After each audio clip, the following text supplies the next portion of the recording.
국토교통부가 서울 양평고속도로를 다시 만들려고 하는 것 같습니다. 이 사업 재추진 가능성을 시사했습니다. 김건희 여사 일가 특혜 논란이 터지고 나서 원희룡 국토부 장관이 사업 백지화 선언했었잖아요. 그런 지가 한 20일쯤 됐는데 다시 입장을 선회했습니다. 이 논란이 커지면서 관련 문서 55건을 온라인에 공개했었잖아요. 그러면서 의혹이 해소된 것처럼 보이지만 민주당과 진보 언론에서는 그렇지 않다라고 얘기하고 있는 상황인데, 아무튼 양평고속도로는 계속해서 추진이 될 것 같습니다. 논란이 뭐였냐면 좀 정리를 해볼게요. 가장 핵심은 이거였죠. 타당성 조사 용역을 맡은 설계사가 이 사무실이 용역을 수주한 지 불과 2달 만에 대안을 수립했다는 겁니다. 원래는 이 계약 내용에 따르면 한 4에서 5개월 정도 시간을 갖고 대안을 내세우는 걸로 했다고 해요. 근데 그거를 앞당겨서 불과 2달 만에, 이 시점이 하필이면은 윤석열 대통령 취임했을 때죠.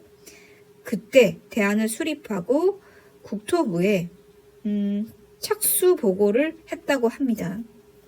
아무튼 이건 이상한 지점이 맞는 것 같은데, 국토부의 주장은요, 대안 종점이 그냥 우연히 김건희 여사 일가가 소유한 땅과 가까웠을 뿐이다. 대안 노선이 정해진 과정에 있어서 불법적이거나 비합리적인 판단은 없었다 라고 얘기하고 있습니다. 자, 그렇다면 보수, 진보지에서는 이 결정, 이 기사에 대해서 어떻게 평가를 할까요?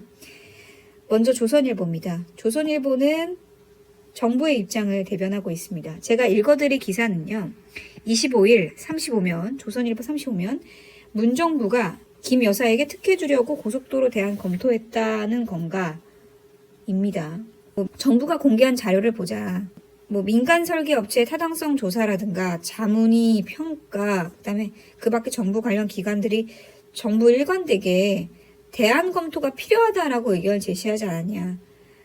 그리고 이런 얘기가 오갔던 게 문재인 정부 시절이었다.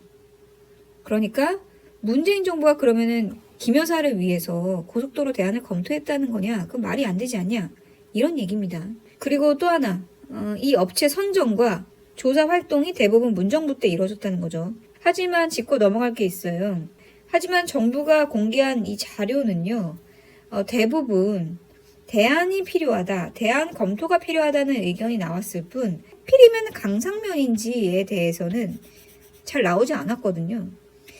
근데 이런 내용 없이 강상면으로 결정된 거는 문제가 없다는 식의 논리를 펼치고 있습니다. 자, 그렇다면 진보지는 어떻게 보고 있을까요? 제가 읽어드릴 사설은 한겨레인데요. 25일 한겨레 27면에 나온 의혹 해소됐다 믿는 건 백지화 선언한 원희룡 장관뿐입니다. 국토부가 강조한 건 적법한 절차다. 근데 절차가 적법하다고 해도 노선 변경 과정에는 납득하기 어려운 대목이 많지 않냐는 겁니다. 아까 얘기했던 너무 빨리 대안 노선을 제한했던 문제를 지적하고 있어요. 이 과정 자체가 수상하다는 거죠. 하필이면 이 시기가 윤석열 대통령이 취임했을 시기고요. 그리고 또 이런 주장을 합니다. 그리고 원희룡 장관이 참 오락가락 태도를 보인 건 무책임한 것 같다. 원 장관은 특혜 의혹이 일자 노선 변경을 원점으로 재검토하겠다고 밝히지 않았냐. 이건 이해할 만하다. 그런데 사흘 만에 더불어민주당의 지나친 의혹 제기를 이유로 사업 백지화를 선언했다. 그리고 나서 다시 지금은 재개하겠다고 한 거죠. 아무도 사업을 중단하라고 한 사람이 없다. 중단은 원 장관의 독단적 결정이었다. 근데 오락가락한 거는 장관으로서의 태도로 적절하지 않다. 이렇게 지적을 했습니다. 지금 계속해서 양평 고속도로에 대한 논쟁이 이어지고 있는데, 민주당에서는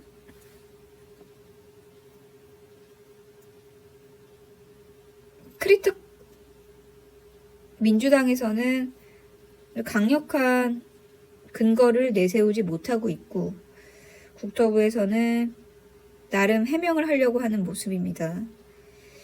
여러분의 생각은 어떻습니까? 앞으로도 계속 이 뉴스는 전해드릴 일이 많을 것 같습니다.